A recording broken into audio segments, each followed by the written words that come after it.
গণতান্ত্রিক সংস্কারের মধ্য দিয়ে রাষ্ট্র কাঠামো আমরা অর্জন করতে পারব। যে রাষ্ট্র কাঠামোর মধ্য দিয়ে আমাদের নতুন যাত্রা শুরু হবে, শক্তিশালী গণতান্ত্রিক প্রতিষ্ঠান নির্মিত হবে, সাংবিধানিক প্রতিষ্ঠানগুলো নির্মিত হবে, রাষ্ট্রের সকল ক্ষেত্রে ভারসাম্য প্রতিষ্ঠা হবে, রাষ্ট্রের সকল অঙ্গ কোনো অঙ্গ আরেকটি অঙ্গের উপরে কর্তৃত্ব প্রদর্শন করতে পারবে না।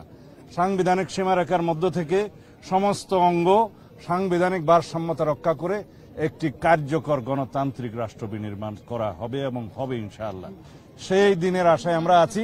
সামনের দিকে আমাদের অনেক কাজ, এগুলো কেবল যাত্রা শুরু।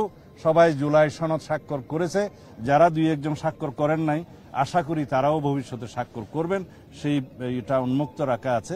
আমি এই অন্তর্বর্তীকালীন সরকারের মাননীয় প্রধান উপদেষ্টা এবং জাতীয় ঐক্যমত্য কমিশনের সকল সদস্যবৃন্দ এবং অন্যান্য সকল জাতীয় নেতৃবৃন্দ যারা দীর্ঘ আলাপ আলোচনায় অংশ নিয়েছেন তাদের সকলের প্রতি কৃতজ্ঞতা জানাই, অভিনন্দন জানাই।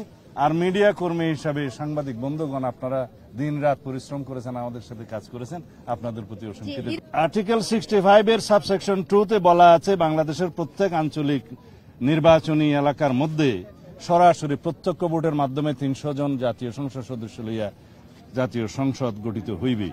3 এর মধ্যে আছে হলো যারা মহিলা মানে নারী সদস্য থাকবে।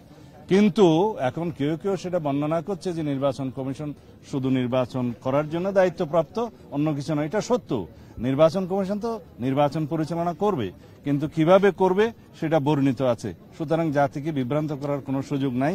মাননীয় প্রধান উপদেষ্টা তারপরেও যদি আলাপ আলোচনা করতে চাই, আমরা আলাপ আলোচনা বিশ্বাস করি। বাস্তবায়ন তো শুরু।